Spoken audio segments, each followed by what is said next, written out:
Nah, untuk sesi kita kali ini, itu kita akan membahas materi tentang akuntansi mudorabah dan juga musyarakah, gitu ya. Eh, yang pertama kita bahas terlebih dahulu mudorobah. Nah, mudorobah ini dia secara bahasa itu berarti usaha. Nah, di dalam syariah, di dalam Islam, seorang Muslim itu bisa memperoleh keuntungan dengan eh, usaha yang dia lakukan. Tetapi di sini ada beberapa persyaratan agar kita tidak terjerumus ke dalam yang namanya riba. Nah, maka dari itu kita difasilitasi dengan yang namanya ada akad mudorobah. Nah, kalau Mbak Rizky mungkin sudah pernah buka tabungan di bank syariah? Pernah, pernah Pernah di ya. di BTM. Nah, itu. Nah, saat membuka rekening tabungan itu kan pasti ditanyakan ya, mau buka rekening yang mana Mbak Rizky gitu kan. Ada Iya, dua pilihan. Ada dua pilihan biasanya mau bukakan rekening tabungan untuk wadiah atau yang mudorobah, ya kan? iya, Masih ingat nggak? Udah agak lama itu buka tabungannya ya. iya. Nah, Wadiah itu yang tanpa bagi hasil ya, Bu? iya, betul. Kalau wadiah itu dia sifatnya titipan. Jadi Mbak Rizky hanya memberikan uang saja di bank. Dan bank tidak boleh menggunakan uang tersebut. Jadi tidak ada bagi hasilnya. Nah, kalau mudorobah, nah nanti ini ketika Mbak Rizky buka tabungan dengan akadnya mudorobah, maka bank itu bisa menyalurkan uang tabungan dari Mbak Rizky untuk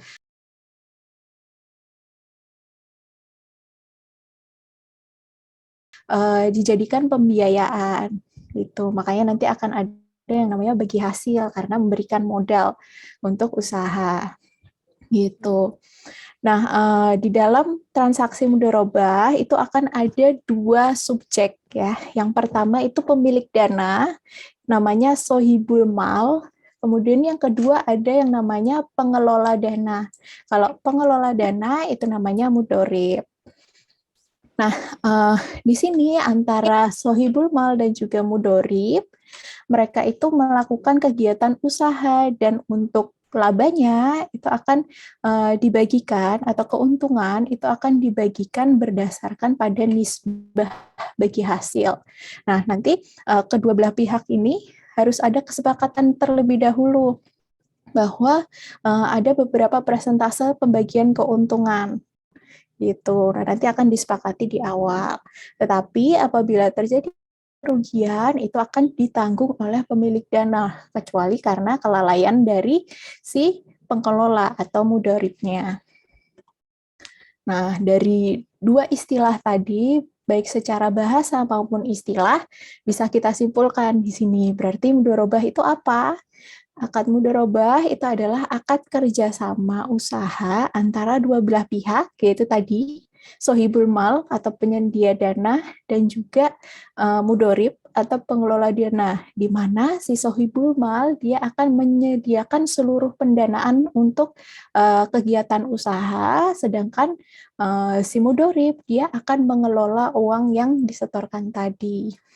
Nanti keuntungannya itu akan dibagi sesuai dengan kesepakatan. Gitu. Nah, dari pengertian ini apakah sudah cukup jelas? Kita coba polling ya. Sebenarnya nggak perlu polling nih karena cuma ada Mbak Rizky. Jadi di sini saya ada pertanyaan gitu.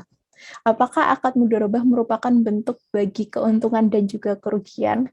Menurut Mbak Rizky gimana? Iya atau tidak? Iya. Kenapa Ya. alasannya? Iya atau tidak? Apakah akad mudharabah merupakan bentuk bagi keuntungan dan Kan kerugian? kerugian. Ya, iya. Karena Iya. di awal kesepakatan antara penyedia dana dan mudharib. Ya. Hmm. Itu kita kita coba kembali dulu sedikit ya, nih coba diperhatikan lagi untuk pengertiannya di sini. Gimana? Ya pemilik dana, kerugiannya hanya pemilik dana ya. Dari Iya, berarti ya, dia jadi ya, iya tidak. Iya, berarti tidak, karena yang di-sharing atau yang dibagi itu hanya bentuk keuntungannya saja, gitu. Kenapa gitu kan? Kok enak banget jadi pengelola dia nggak menanggung kerugian gitu kan? Nah, ini karena nanti di akhir akad itu si pengelola dana itu akan mengembalikan modalnya gitu. Jadi kan Mbak Rizky misalkan tinggal duduk-duduk di rumah saja, tahu-tahu dapat penghasilan tambahan gitu kan? Yang kerja biar yang mudoribnya gitu. Maka kalau ada kerugian, tapi di sini ada catatannya. Kalau kerugian itu karena kelalaian, baru si mudoribnya itu harus bertanggung jawab. Tapi kalau misalkan kerugian ini karena faktor yang tidak bisa dikendalikan, maka Mbak Rizky yang harus menanggung kerugian gitu. Nah, ini adalah skema dari transaksi dorobah. Jadi tadi ya, Sohibul Mal itu menyediakan modal. Kemudian diterima oleh yang namanya mudorib. Mudorib di sini dia akan mengelola modal yang diberikan. Nanti untuk keuntungan, sini keuntungan itu akan dibagi berdasarkan nisbah yang disepakati gitu. Dan pembagian keuntungan di sini itu juga ada persyaratannya, yaitu nggak boleh disebutkan dalam bentuk nominal. Kenapa gitu ya? Nah, jadi contohnya, misalkan Sohibul Mal tadi dia memberikan modal sebesar 100 juta gitu kepada mudorib untuk membuka usaha. Kemudian Sohibul Mal ini dia minta bulan depan saya diberi keuntungan 10 juta ya, gitu. Ya itu tidak bisa karena untuk pembagian keuntungan itu harus menunggu adanya proses bisnis yang dilakukan oleh mudorib atau usaha yang dilakukan oleh mudorib. Kalau misalkan dalam waktu 1 bulan belum ada keuntungan, maka belum bisa dibagikanlah keuntungan tadi. Gitu. Jadi menunggu sampai usahanya ini bisa menghasilkan. Keuntungan kan tadi tidak boleh dinyatakan dalam bentuk nominal, jadi harus dinyatakan dalam bentuk perbandingan. Misalkan, Sohibul Malnya nanti akan dapat 60, sedangkan mudoribnya akan mendapatkan 40. Berarti perbandingannya 60 banding 40, gitu. Itu boleh. Atau dinyatakan dalam bentuk presentase. Misalkan Sohibul Malnya dia dapat 60% dari total keuntungan, sedangkan mudorib dia mendapatkan 40%. Nah, kalau dalam bentuk persentase atau perbandingan itu dibolehkan. Jadi tadi kerugian sudah kita bahas ya. Kita lanjut saja. Nah, ini ada pertanyaan lagi. Tadi si pengelola atau mudorib ini, apa dia boleh memasukkan modalnya? Dia boleh nggak nambahin duit untuk ke usaha itu? Atau hanya si sohibul malnya saja yang harus memberikan dana? Gimana kalau menurut Mbak Rizky? Boleh tidak? Bolehkah pengelola turut memasukkan modalnya? Boleh. Boleh ya? Iya, benar boleh kok. Benar boleh. Kita lihat penjelasannya ya. Kenapa kok boleh gitu ya? Nah, di sini diperbolehkan, tetapi ada jenis mudorobahnya. Jadi nanti saat akad itu harus dijelaskan. Nanti mudorobah yang digunakan adalah mudorobah jenis musyarakah, mustarakah di sini. Jadi pengelola dana itu bisa turut menyertakan modal di dalam kerjasama usahanya tadi.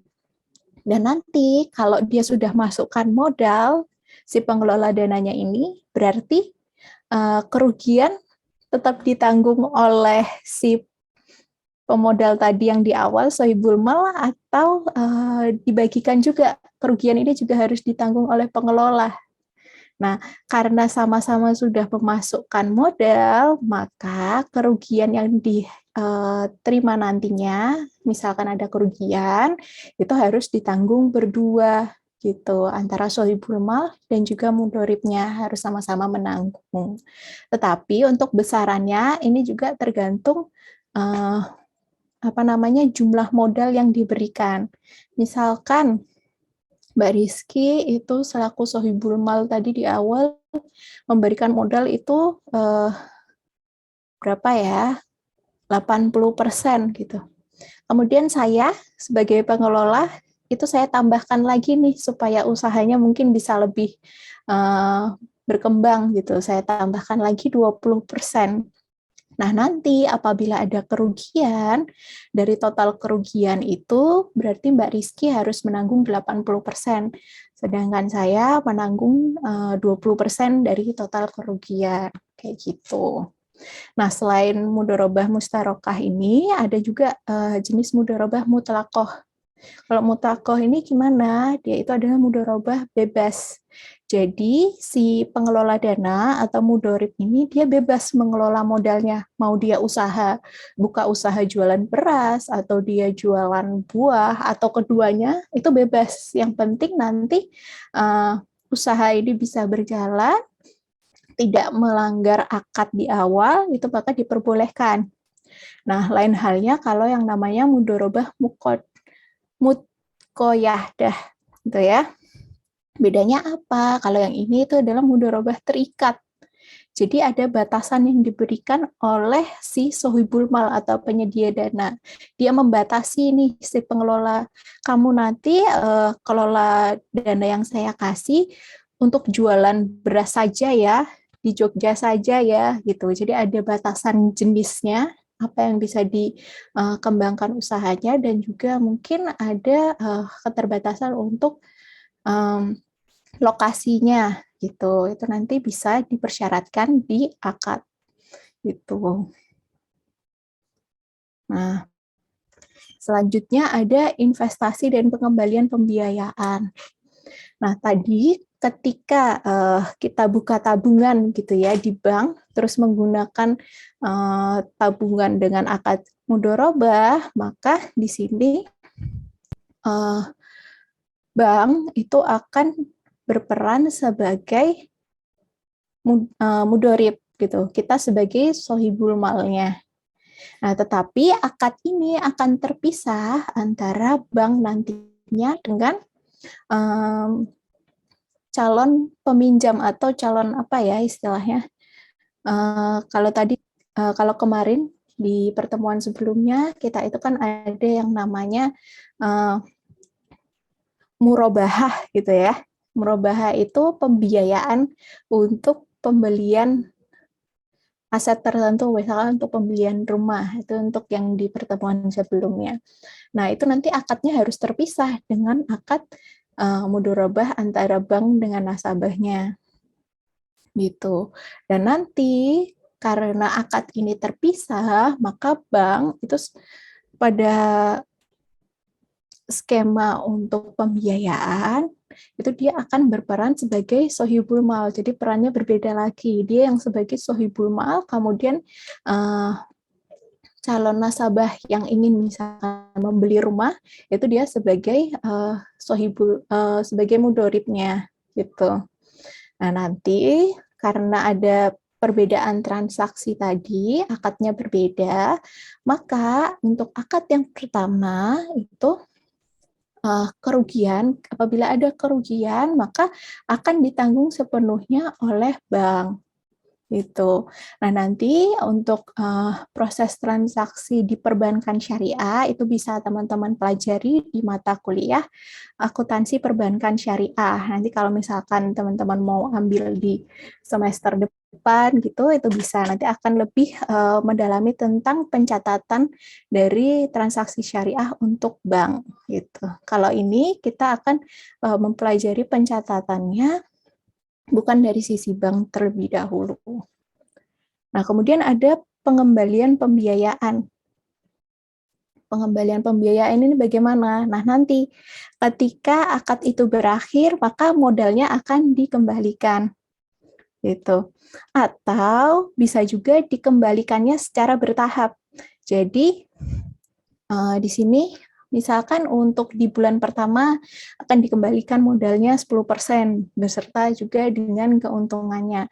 Nanti di akhir akad itu modal sudah dikembalikan sepenuhnya kepada si sohibul mal. Nah, kemudian untuk penghitungan keuntungan ini juga akan ada dua bentuk. Yang pertama itu namanya bagi laba, kemudian yang kedua itu ada bagi hasil. Menurut Mbak Rizky ini bedanya di mana kalau dilihat gambar di sini? Bedanya di mana antara bagi laba dengan bagi hasil? Belum di-unmute, Mbak. Bisa diulang, Bu?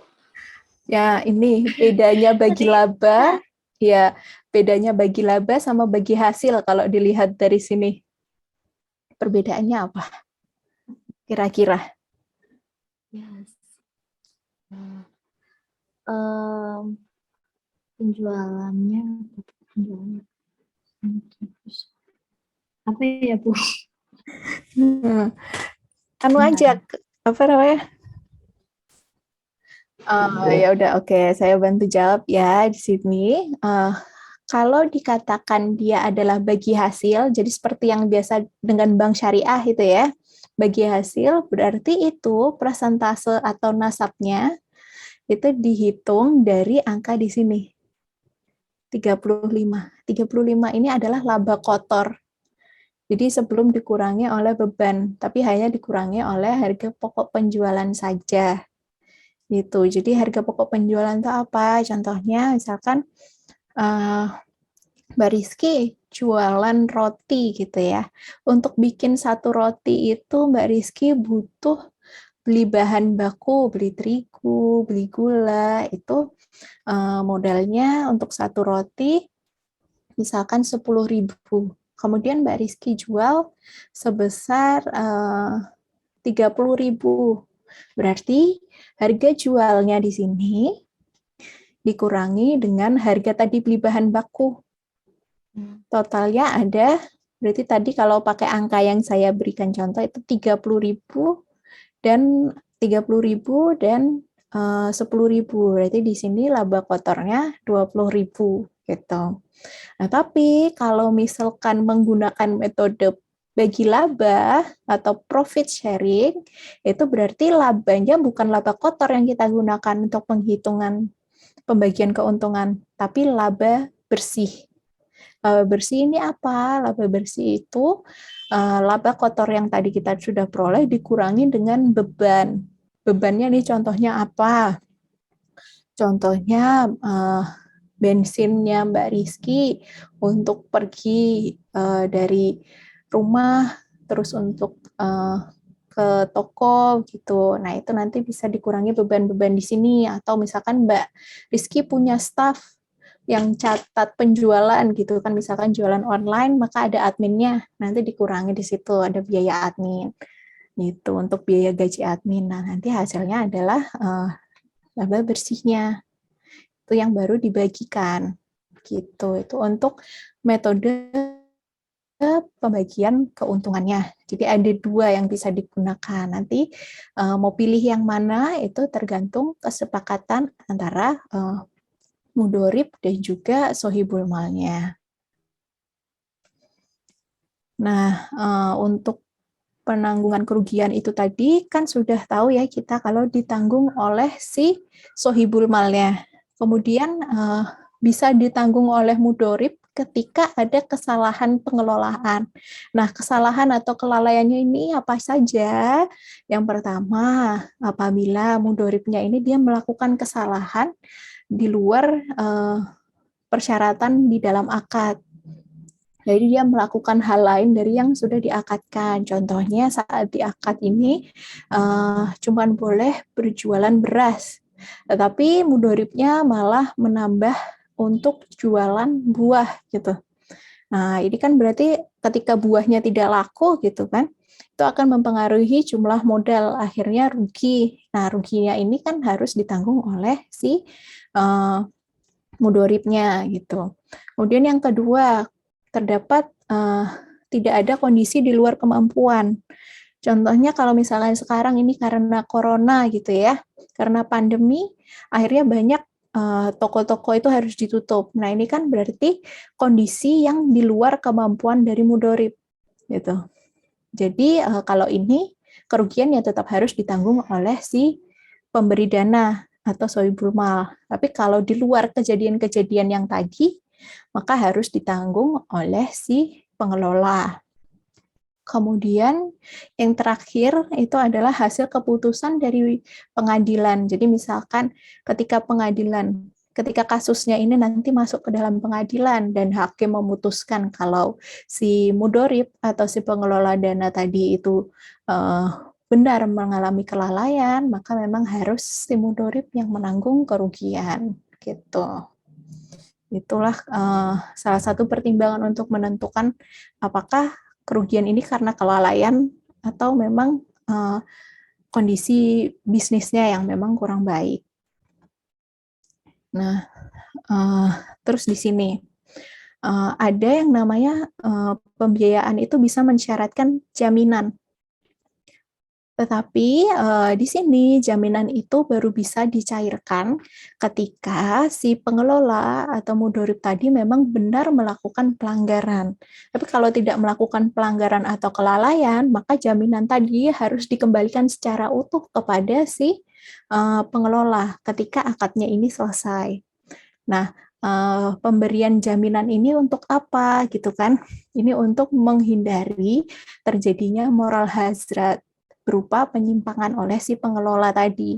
Kenapa moral hazard ini apa gitu kan? Moral hazard ini contohnya tadi kan si pengelola dia itu hanya menggunakan uang dari sohibul mal dan kalau rugi pun yang nanggung kan si sohibul mal. Nah, ini kan bisa membuat si pengelola tadi, kalau ada pengelola yang nakal, dia kan jadi seenaknya mengambil keputusan pun tidak berdasarkan pertimbangan yang matang gitu kan, yang akhirnya menimbulkan kerugian. Maka dari itu, biar si sohibul malnya ini bisa lebih berhati-hati dalam mengambil keputusan atau lebih bertanggung jawab dalam menjalankan bisnis, itu harus ada yang namanya jaminan gitu. Nah, ini untuk penjurnalan yang dilakukan ketika ada transaksi mudharabah. Ini diatur di dalam PSAK 105. Nah, pertama yang harus kita jurnal gitu ya. Yang pertama saat kita menerima modal mudharabah. Saat terima berarti kan di sini kasnya bertambah. Dan di sini untuk modal yang diberikan itu bisa dalam bentuk kas atau dalam bentuk aset. Gitu. Contohnya beliin mesin gitu atau oven misalkan usahanya roti. Nah, maka bisa di sini bertambah kas atau aset non kas, misalkan di sini oven. Kemudian yang dikreditkan apa? Itu adalah dana syariah kontemporer. Nah, untuk jumlah nominalnya ini mengikuti jumlah kas yang diterima atau apabila itu berupa aset, maka menggunakan nilai wajar. Gitu. Kemudian yang kedua itu ada saat kita mengakui keuntungan. Jadi ketika ada keuntungan, misalkan kita menjual tadi harganya 30.000 laku, padahal kita modalnya hanya 10.000 tadi yang digunakan. Nah, maka di sini akan ada keuntungan. Kita memperoleh kelebihan sebesar 20.000 gitu kan, keuntungannya sebesar 20.000, kemudian dikredit. Di sini ada pendapatan bagi hasil. Nah, setelah tadi keuntungan ini bisa diberikan kepada si sohibul mal, maka di sini kita menjurnal di bagian pembagian keuntungan. Di sini beban bagi hasil mudharabah itu didebit, kemudian dihilangkan di sini dieliminasi dengan utang bagi hasil karena uang keuntungannya ini sudah diberikan kepada si sohibul malnya. Kemudian saat membayar bagi hasil ke pemilik modal. Di sini karena utang tadi sudah dibayar, maka utangnya dihilangkan, dieliminasi, kemudian kita mengeluarkan kas. Jadi kasnya dikredit, utangnya berkurang di sebelah debit. Gitu.